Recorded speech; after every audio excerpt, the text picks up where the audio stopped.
بسم اللہ الرحمن الرحیم۔ ہجرت اسلامی تاریخ کا ایک اہم ترین اور بہت اہم واقعہ ہے۔ اسی سے سن ہجری کی ابتدا ہوتی ہے اور ہم لوگ سن ہجری استعمال کرتے ہیں۔ مشہور واقعہ ہے جسے امام شیبی اور محمد بن سیرین نے حضرت ابو موسیٰ اشعری کے حوالے سے نقل کیا ہے، جنہوں نے حضرت عمر فاروق کے دور میں ان کو یہ لکھا کہ آپ کے فرامین میں تاریخ نہیں ہوتی۔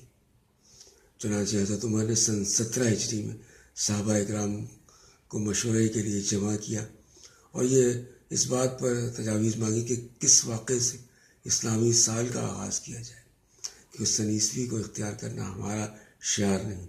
بعض صحابہ اکرام نے بعثت نبوی سے، بعض نے ہجرت سے اور بعض نے رسول اللہ کی دنیا سے پردہ فرمانے سے اس کے آغاز کا مشورہ دیا، لیکن اتفاق رائے سے، تمام صحابہ کے اتفاق رائے سے یہ ہجرت سے سال ہجری کا آغاز ہوا۔ حضرت عمر فاروق رضی اللہ عنہ نے فرمایا کہ ہجرت اسلامی تاریخ کا ایک اہم واقعہ ہے، اس سے حق و باطل میں فرق واضح ہوا اور اسی سے اسلام کے غلبے کی ابتدا ہوئی۔ لیکن رسول اللہ نے تو ربیع الاول میں ہجرت فرمائی تھی، پھر محرم سے اس کی ابتدا کیسے ہوئی؟ اس میں ایک اہم بات یہ ہے کہ حج کے بعد